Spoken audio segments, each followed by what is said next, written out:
حج ما قبل کے سارے گناہوں کو مٹا دیتا ہے۔ جب کوئی شخص حج کرتا ہے تو وہ گناہوں سے ایسے پاک ہو جاتا ہے جیسے ابھی ماں کے پیٹ سے جنم لیا۔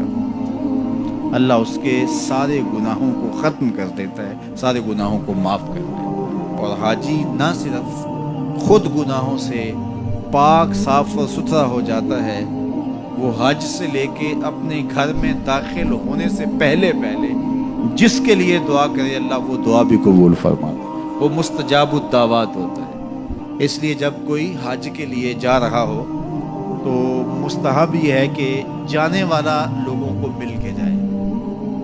رشتہ داروں کو، دوستوں کو، اگر اس کے پاس وقت ہے، فرصت ہے، حالات ایسے ہیں تو وہ جائے اور جا کے جتنے لوگوں کو ملا جا سکتا ہے، اگر کسی سے زیادتی کی ہے تو معافی تلافی کروا لے، ان کو مل کے جائے۔ اور جب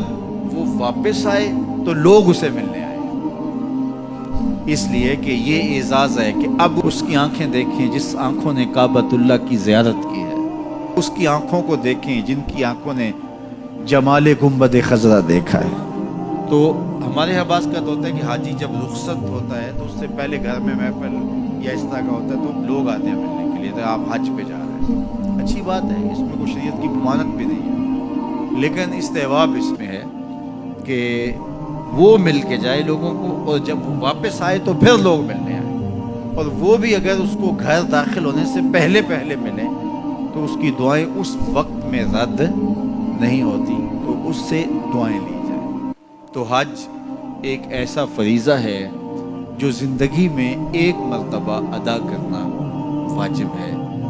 اس کے بعد آپ ہر سال ادا کر لیں، 5 سال بعد کر لیں، زندگی میں جب استطاعت مالیہ نصیب ہو، استطاعت بدنیہ نصیب ہو، حالات اجازت دیں تو آپ جب چاہیں کریں، لیکن ایک مرتبہ جو حج کیا جاتا ہے اس کو حجۃ الاسلام کہا جاتا ہے، تو وہ ایک مرتبہ آپ کے ذمے سے اتر جائے گا جب آپ کر لیں گے۔ اور حج بدل بھی وہی کر سکتا ہے جس نے حجۃ الاسلام اپنا حج کیا ہوا ہو، اور یہ جو حج بدل ہے یہ ایک ایسا حج ہے جس سے 3 گناہگاروں کو جہنم کی آگ سے آزاد کر دیا جاتا ہے۔ ایک جس کے لیے حج بدل کیا جا رہا ہے، دوسرا جو کروا رہا ہے، اور تیسرا جو کر رہا ہے۔ حج ایک ہے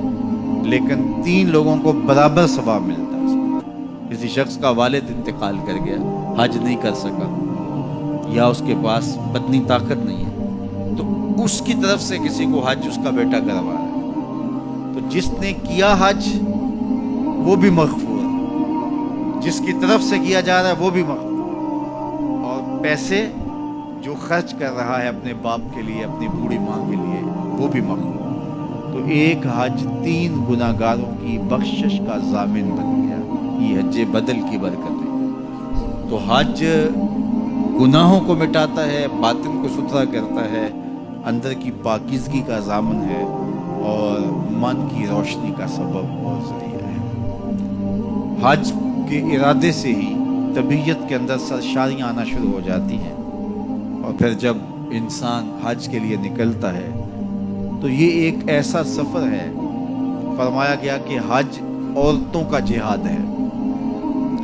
اور مردوں کے لیے بھی جہاد کا ایک حصہ ہے، اور چاہے جتنا ہی بڑا فاخرانہ لباس کیوں نہ کوئی شخص پہنتا ہو، شاہی جوڑے بھی کوئی زیب تن کرتا ہو، بادشاہ وقت بھی ہو، تو وہ بھی شاہی لباس اتار لے گا، 2 سفید کپڑوں میں اپنے آپ کو ملبوس کر لے گا، اور لبیک اللہم لبیک کی صدائیں لگاتا ہوا عازم سفر